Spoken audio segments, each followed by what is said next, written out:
Welcome to my channel. If you enjoy my content, please subscribe, share, and turn on the notification bell on the right. That would be my greatest support and help.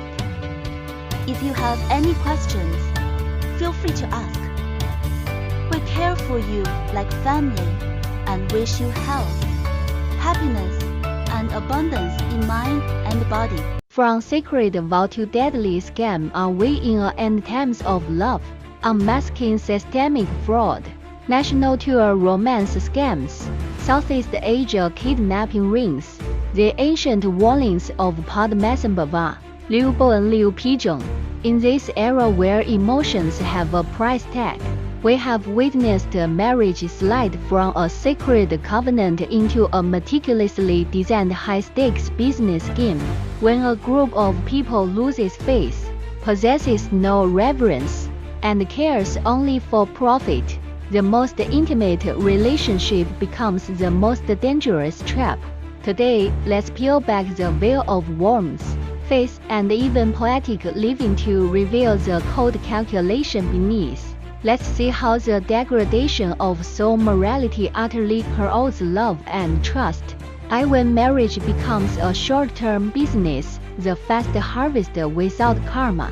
The essence of marriage is the lifelong responsibility of staying together through poverty and sickness, never abandoning each other.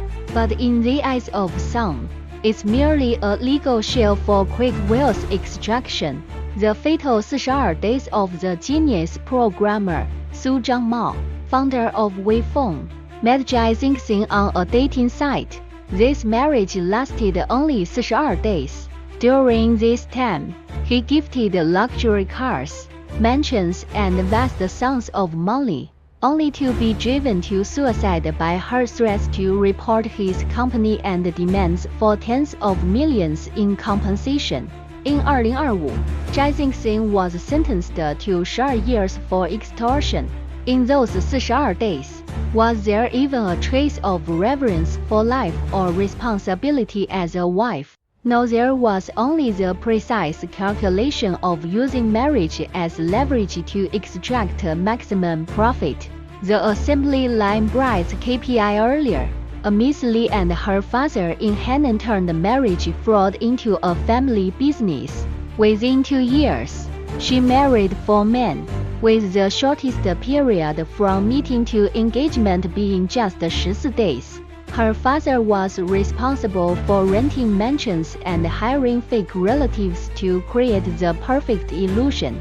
Ultimately, both father and daughter received sentences of over 10 years. What sustained them was never a yearning for family, but a belief in deception without consequence.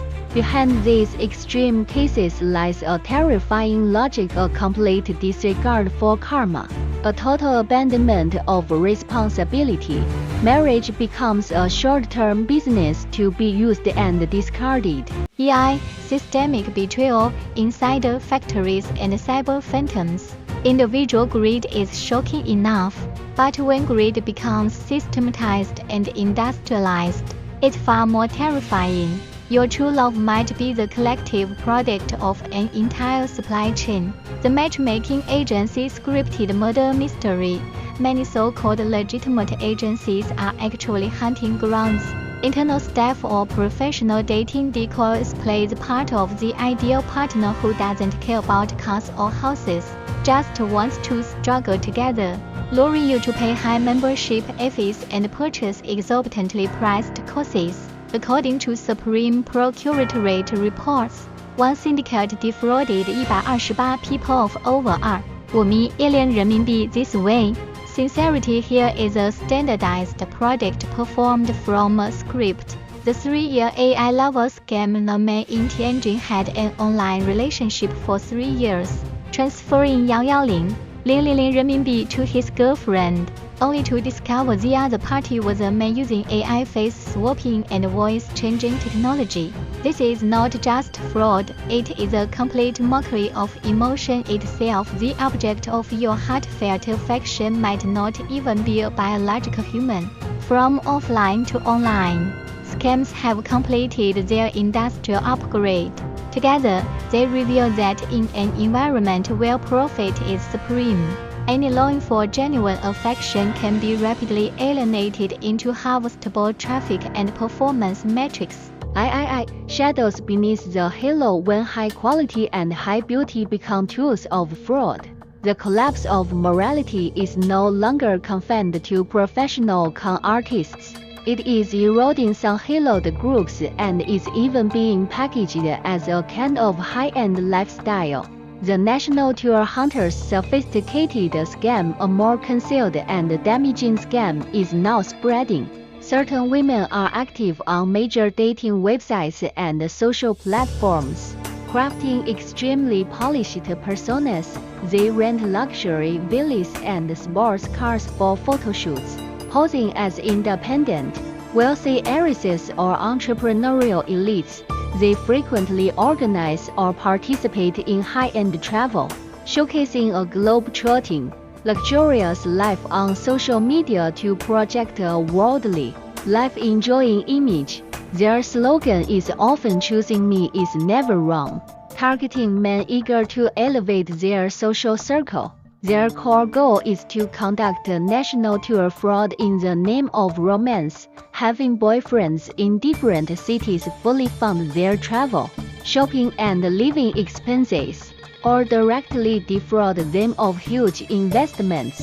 More deceptively, they have a deep understanding of human psychology, deliberately displaying details in their social feeds like copying scriptures, captions saying Amitabha Buddha, or claims of reciting the Great Compassion Mantra, cloaking themselves in the moral guise of religious faith, inner kindness, and peace. This practice of turning religious faith into a prop for fraud is utterly cunning, precisely exploiting the common psychological expectation that people of faith have more bottom line, achieving the highest level of trust betrayal. The emotional predator within the flight attendant industry, as mentioned before. Some flight attendants also exploit their professional halo for fraud.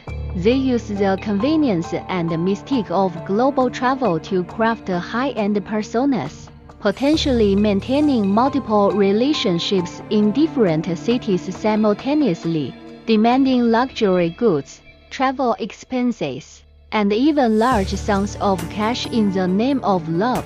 This shatters the illusion that culture and beauty equal quality and morality.